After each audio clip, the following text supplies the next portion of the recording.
Good morning, it's Deb here on day 3 of the massive May birthday Bonanza. I'm waiting for the fabulous Vicki Ostrowski to join me, and then we'll be going live to talk about money mindset, how it impacts you, and what you can do with it. Vicki's just joined the call, so hi Vicki, I'm going to add you in just now, bear with me. There we are, let's see if this works. Let's have a look. I've added you in. I'm hoping you're going to join me. Oh, there we are. The wrong one. There we are. Technology, it's a wonderful thing, isn't it? And you can all see my confusion as we started. Vicki is slowly joining it into us. And I just wanted to share with those of you who are viewing why I'm doing this. You obviously know me as a relationships coach. But what I find when I'm working with clients is that it's lots of other things. Morning, Vicki. Hi. And of those things, money is a very big issue. So hence wanting to do a week devoted to money this week. So without any further ado, now that Vicki is live on the call with me, I would like to hand over to Vicki, who I've worked with now probably for about a year, maybe slightly more. We've done some work together in events. I've spoken at events with her for her, she's spoken at School of Mind for me, and I've worked with her personally to deal with my money stuff, which has had a massive difference. So, Vicki, tell me, what is a money mindset? Good morning, by the way. Hey. Sorry, I'm just getting to grips with the technology. They keep changing things, and yeah, there we go. Yes, thanks for having me. It's lovely to be here. So yeah, money mindset, that's my thing. Been doing it for 14 years now. Sorry, and the background behind that is I used to be an accountant. There we go. Sorry to interrupt. Live with something running in the background. I can hear my voice coming back to me. Yeah, that as well, but no, I've only got it on this one device. Yeah, there we go. Okay, we might have to, or maybe we need to bounce out and bounce back in again. I don't know. Let's see how it goes. See how it goes. Yeah, that's annoying, isn't it? This one device. Bear with me. Maybe we need to bounce out and bounce back in again. I don't know. Let's see how it goes.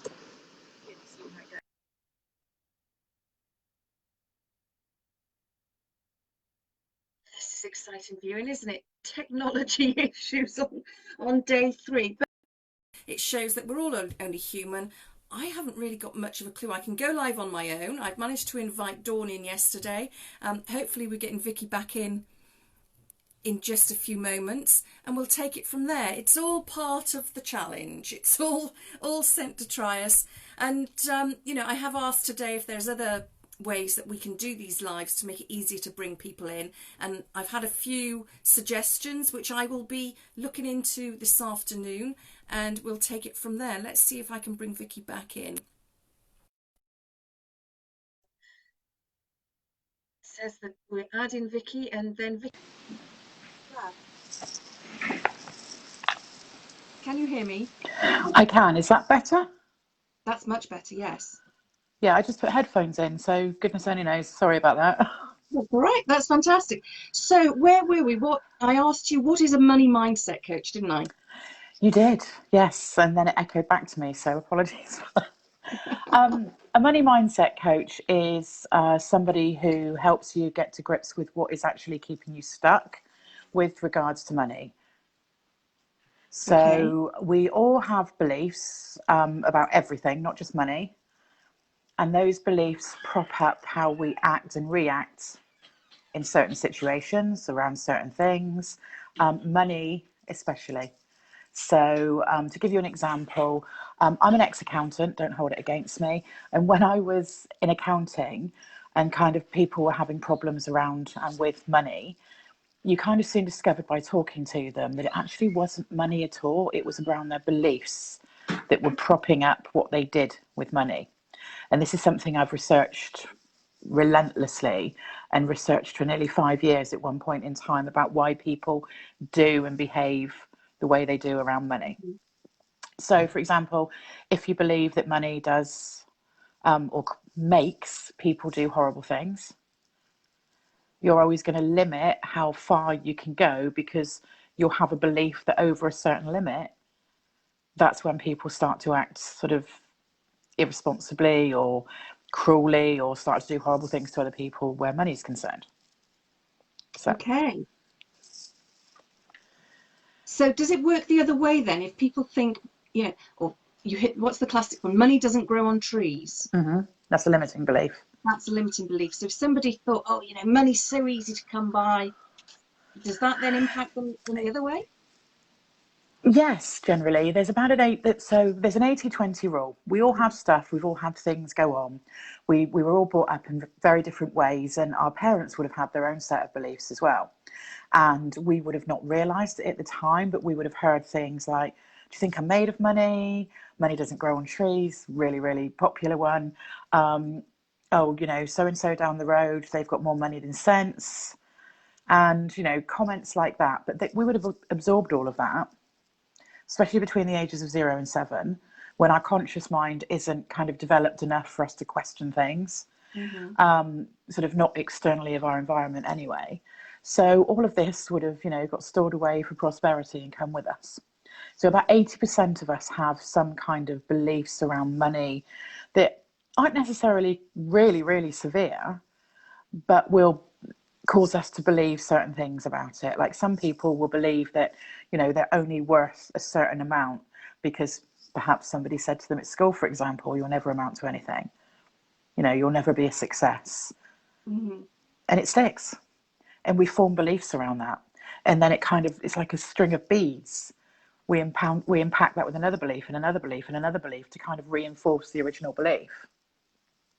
So quite often, when people were kind of saying, I can't earn any money, I'm not making any money, I'm stuck at this amount, it's not about the money at all. It's about something they're telling themselves, which is propping up that belief. Okay, so tell me then, does this tie in with lots of things like the law of attraction, where like attracts like and all of that? And I know lots of people subscribe to the law of attraction and think that if I think positive thoughts around money, then that's going to change my income, for example. Do you really want me to go there? No, I am quite controversial, whereby I do kind of infiltrate the boundaries of a lot of what personal development has become known for, certainly in the last kind of 10 years or so. Now, many of us have bought and read and watched The Secret, which has its place. I'm not poo-pooing it completely. However, just putting it out there to the universe, putting our jogging pants on, sitting on the sofa and watching some TV, is not going to make anybody rich anytime soon. And sadly, The Secret kind of installed that into so many people that all you had to do was stroke a few crystals, do a few mantras, put it out there, and everything was going to be okay. That's not dealing with the root cause of the problem. It's not dealing with the reason that you're actually not making money in the first place. Yes, it has its place. Yes, it's super, super, super important to think good thoughts, because if you think everything's rubbish, then everything's going to be rubbish. Or it's going to feel that way anyway. However, you've got to do the deep work as well. It's not going to create massive abundance on its own as a standalone product. If it did, we wouldn't be having this conversation. We'd all be living our best lives. Nobody'd be having money issues. They'd just have to read The Secret and everything would be sorted. Okay. So you have to do the work, sadly. I'd love nothing more. I'd be out of a job, admittedly, but if we could read that book, just put it out there to the universe, and everything happened, great. There is an element of that. Obviously, what you give out, you do attract back. But just thinking, I love money, if you truly don't, and you actually haven't dealt with the root cause of the belief that's underpinning why you're not making any, because your unconscious mind will be going, no, you don't. You don't love money. You think it does evil things. Okay. So you mentioned just now you've got to do the deep work. That sounds like a lot of hard work. Can be. What sort of work does that entail? Without doing a coaching session here, what would that entail? What could people who want to see a money mindset coach expect from a session with you that would entail deep work, if you like? Not talking about money. Okay. bizarrely. Most people that come to me, it will be completely unrelated to money, why they believe the things they do about money. And I know that sounds completely, ridiculous. Mhm. But for example, usually it's something we've been told, usually it's something we've witnessed. I mean, myself, my story is I had a monumental business failure back in 2008. And because of that, I then realized that some of the decisions I made around money were really, really unhealthy. Although up to that point I wasn't really struggling for money, I still had a very, very unhealthy kind of idea about money. I believed that nobody would like me, nobody would respect me if I didn't appear to have copious amounts of money.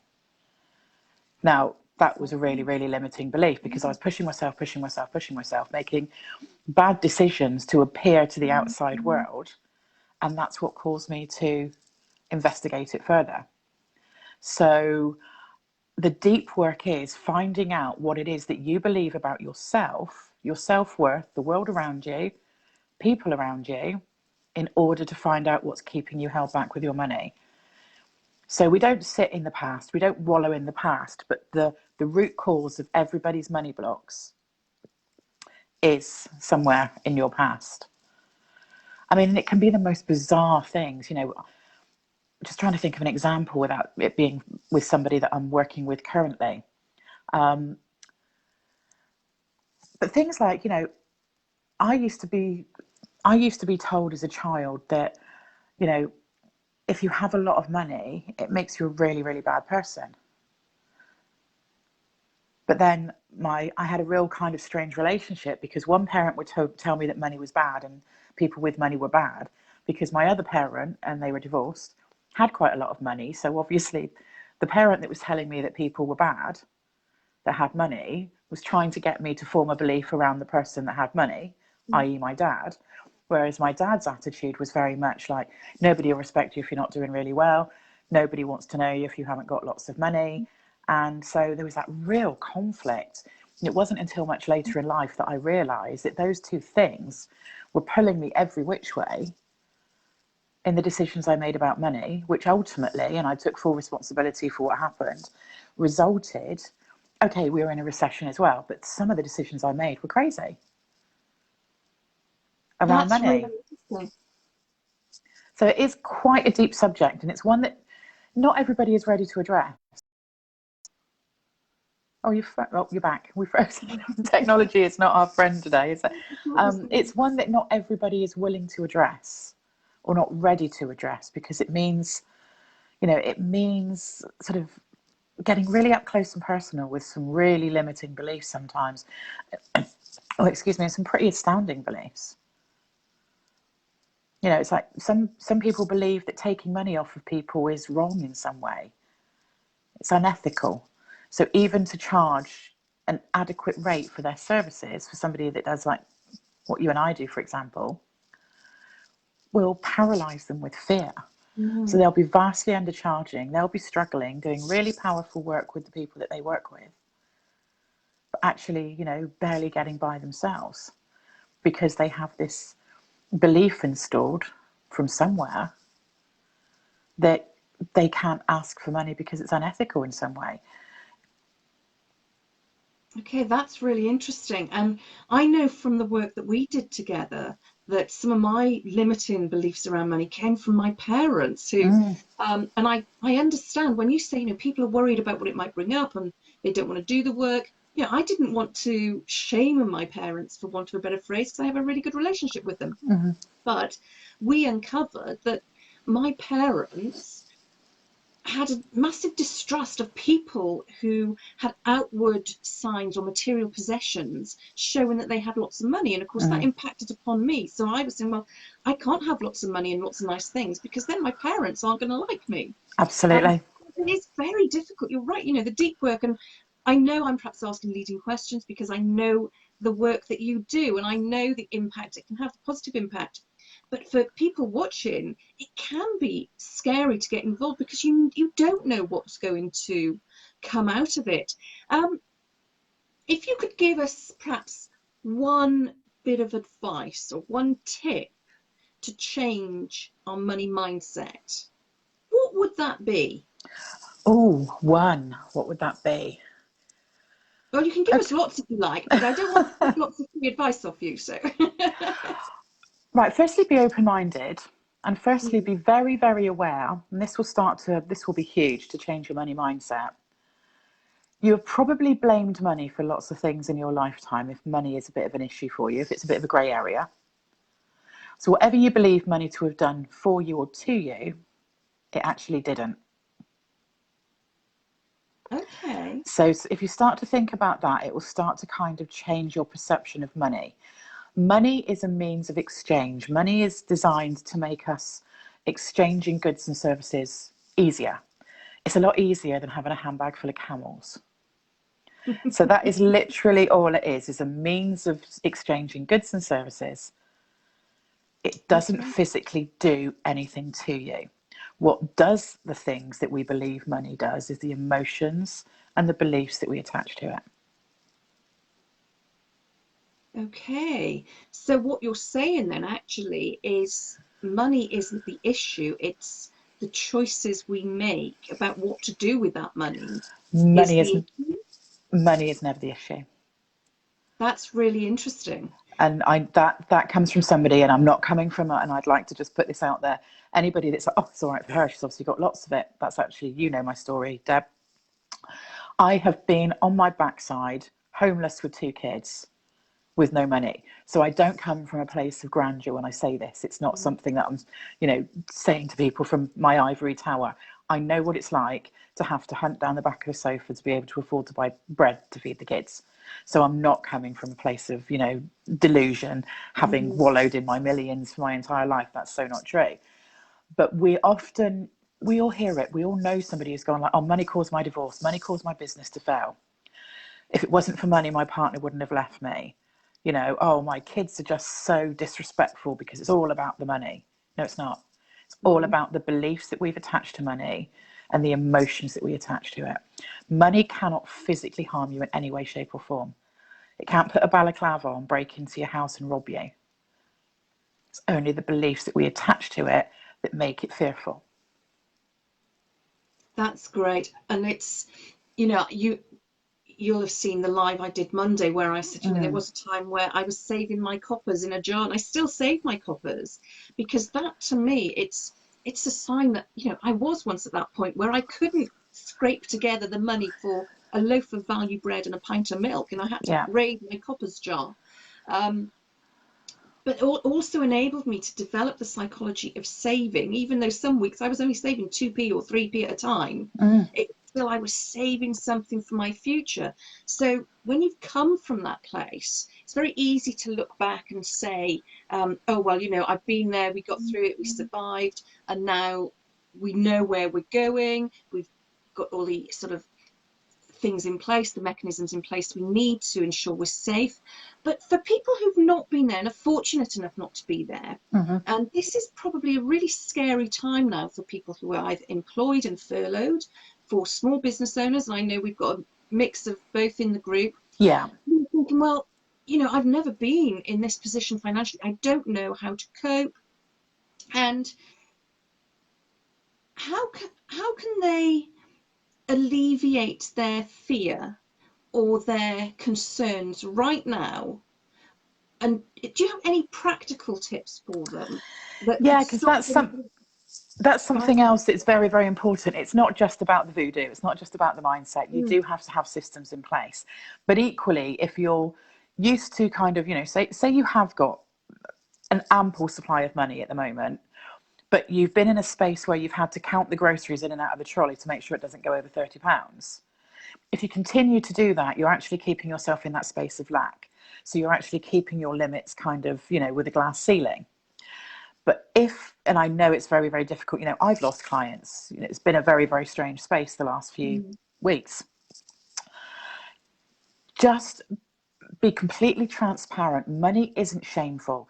Now, I'd done a lot of research about, the psychology behind money many years ago, and it was really, really scary that more people, and you may have seen this out there on the internet and other people's groups, but it did actually come from my research. More people would rather admit to having a sexually transmitted disease or infection of some kind than to having money problems. Now, that's actually really, really sad. Money isn't shameful. It's only because we believe it to be that it is. Now, recently there was adverts on TV that Lloyd's have done because people don't talk about money.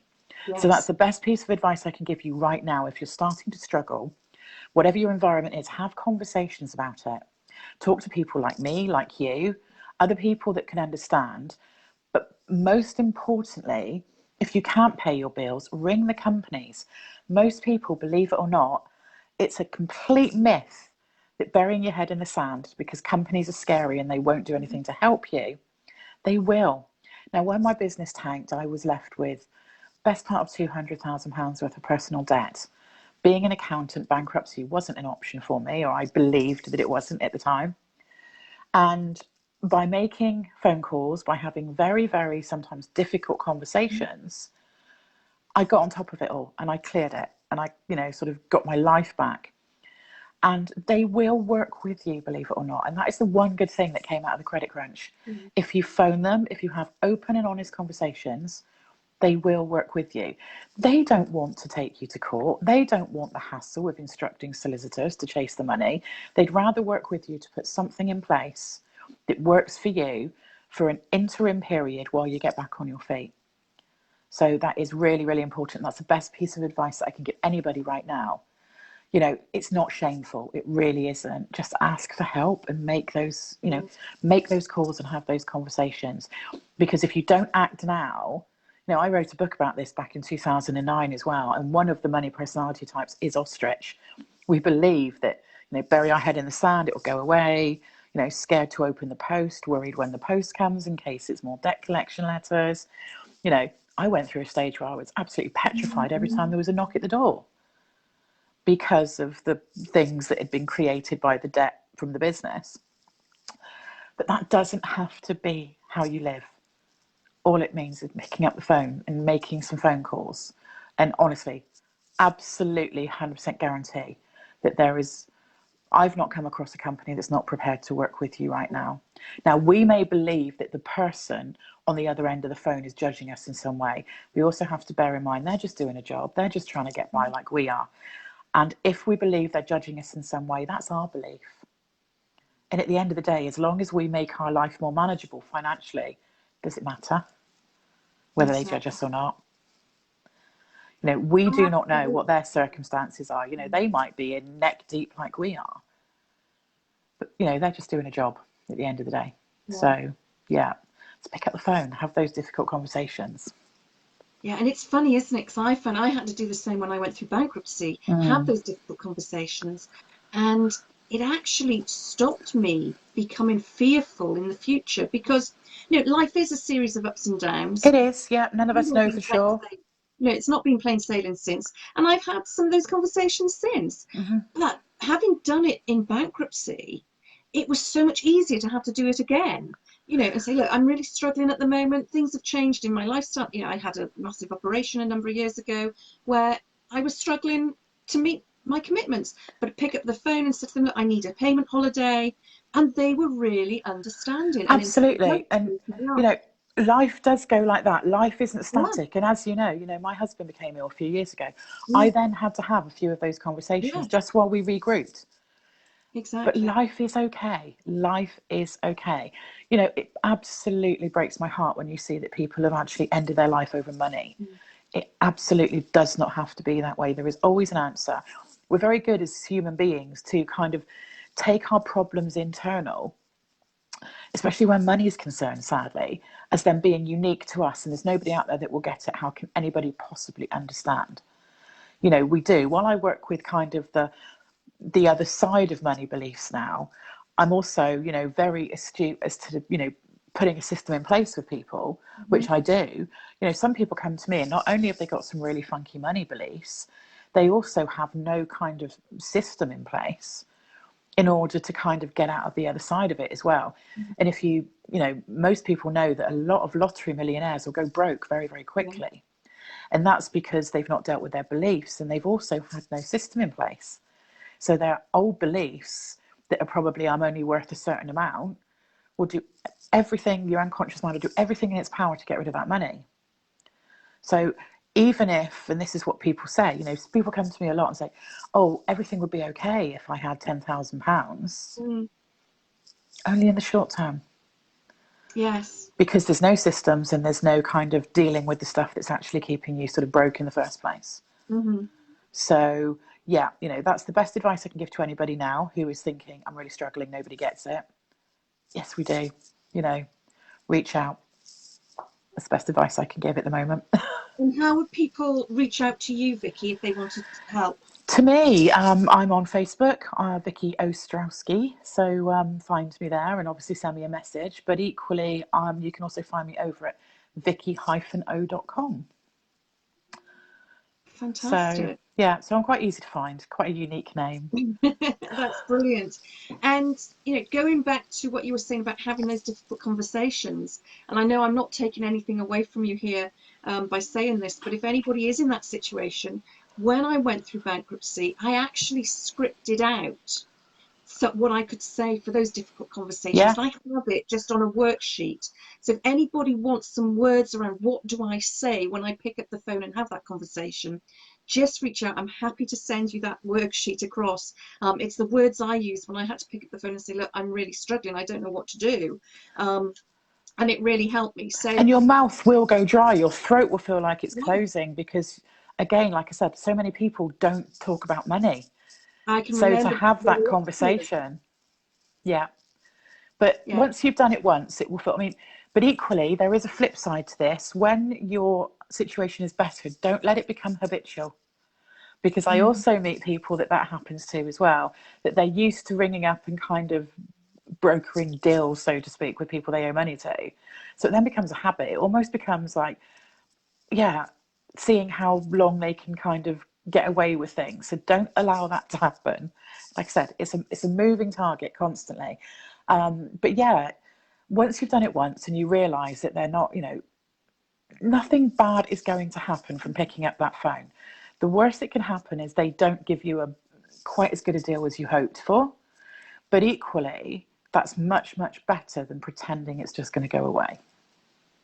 Absolutely. So are you saying these patterns, 'cause what you've just said is patterns, so people, they sort out their money issues, they plain sailing for a while, and then they go back into the same sort of issues as they had before, maybe not as bad, but very similar, and then they bring Yeah. themselves back out again, and they're going up and down. So that's tied into a limiting belief they have then, obviously. Yes. Yeah. Always. Yeah. And you'll see that with, you know, when people come to work with me, I've got a questionnaire which seems quite ordinary, but it's designed in such a way because sort of my background is also psychology and NLP, as you know. It's designed in such a way that it will start to kind of get things out of people that they're unaware of. And it will Okay. start to give me the sort of formation of patterns that they have with money. So, you know, this feast and famine is quite a common one as well. I work with people that will have a really, really good month and then something in them will click. That you can't be too above your station, for example. That's something that's come up recently with somebody I'm working with.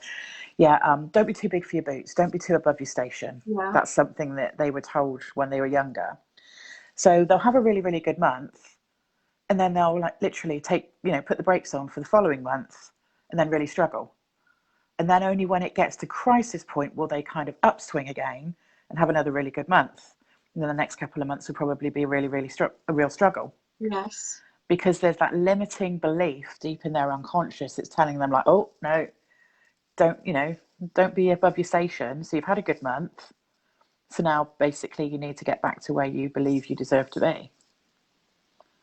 That's really interesting. So it works both ways, actually. You It know. does. It does. Yeah. Absolutely. Wow. You know, and it's not true of everybody. About 20% of us will not have these limiting beliefs because their neurology is different. Yeah. So if they are told to go out and create a 10 grand month, they'll just be so stellar focused on coming home with the prize that anything else kind of switches off in their brain. And people that have that kind of mindset are normally people like investment bankers, lawyers, psychopaths, because they are so stellar focused on what they want to achieve that anything else actually is a non-issue. But that's only about 20%, and not everybody's a psychopath. That was just, you know, that was making light of it. But No, I equally, know. I know. they can switch off kind of belief systems in their brain that we can't because we're quite attached to them. Yes. So yeah, it's kind of a vast subject that I could probably bore everybody to death with and talk about for days, as you know. We could talk about it for certainly a couple of hours. I mean, it is a fascinating subject. I know you and I have had lots of conversations around it, both on a personal level and sort of in a wider field when we're looking at putting events on and Yeah. helping others. So it is absolutely fascinating. And I know we've literally just probably not even scratched the surface on this live today, but you know, we've given some, or you've given some good advice for people who might be struggling right now. You know, let's look at those beliefs. And if people do want to contact you, Vicki, it's vicky-o.com, or they can connect with you on Facebook. Yeah, find If me you're here. watching this, you're in the group, look Vicki up amongst the members of this group. You can connect with her. She's got her own group, the Personal Transformation Project, which is a really good group to join. Thank you. And you're also on DM as well. So I know you've got lots of really interesting stuff coming up in the future as well, specifically around sort of money and everything else. So you know, that's Yeah, fantastic. there's lots going on, and I do events as well, as you know, because you've spoken at some, but obviously that's kind of that's on the back burner at the moment for obvious reasons. So yeah, I pop up in lots of places, and it's really lovely to be on, having worked with you personally, because I think that's a great testament to the work that I do, is that you know, you've found huge benefit in it. I know you have, and then, you know, invited me on here as well, because you know, that just reaffirms that I'm doing the right job. So and I love it, and you know, I only do it now because I've been that person who was, you know, following these destructive patterns, and I had to step back and say, okay, so I've lost everything now, I've got nothing else to lose. Why is this happening to me? Why do people do the things they do? And that was how my business now started, and I researched that relentlessly, and it's just such an intriguing subject, and I love it, and I've seen such phenomenal breakthroughs and people, you know, completely upswing. I mean, to use an example, I'm working with somebody at the moment who came to me, rabbit in headlights, just a month ago, unable to kind of ask for money. And at the close of business, at the end of last week, they'd made over £2,000 in just 3 weeks. Wow, that's fantastic. So it does work. Yeah, brilliant. That's No, amazing. Well, thank you, Vicki. This has been so no, thank helpful. And I you. know Thank you for having me. that's all right. The viewers will have found it really, really helpful. We've given Vicki's contact details in here. If you want to contact her, please do so. If you want the script to get some help in making those difficult phone calls, let me know. Drop me a Absolutely. DM. You don't have to put it in the group. It can be completely confidential. And we'll catch up with you soon. There's going to be lots of future work between Vicki and myself. Well, all of the people who are speaking on this massive May Birthday Bonanza are all people I've either worked with directly or I've been involved with in some way. So they've been handpicked because I fully endorse what they are doing. I've not just gone out randomly to a group of strangers and said, "Who wants to speak at my May birthday bonanza?" So thank you all. Please leave comments below if you found this helpful. Any questions or queries, as I say, contact Vicki or myself, and we'll make sure they're answered for you. Thank you very much, Thanks, Vicki. It's been Deb. great this morning. We'll catch up soon. Yep, take care. Take care. Bye. Bye.